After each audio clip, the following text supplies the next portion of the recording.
Subject RP verb object plus verb plus object plus extension. তাহলে কি আছে?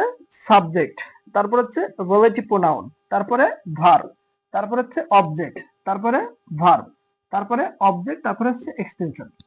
ওকে, আমরা প্রত্যেকটা পার্ট এখানে আমরা সুন্দর করে আস্তে আস্তে আলোচনা করার চেষ্টা করি। প্রথমে সাবজেক্ট। সাবজেক্ট হচ্ছে মিস্টার রহিম, আমি বসিয়ে দেই মিস্টার রহিম। এরপর আমাদের রিলেটিভ প্রোনাউন ইউজ করতে বলা হচ্ছে। যেহেতু মিস্টার রহিম একজন ব্যক্তি, তাহলে আমরা তার জন্য কি লিখলাম?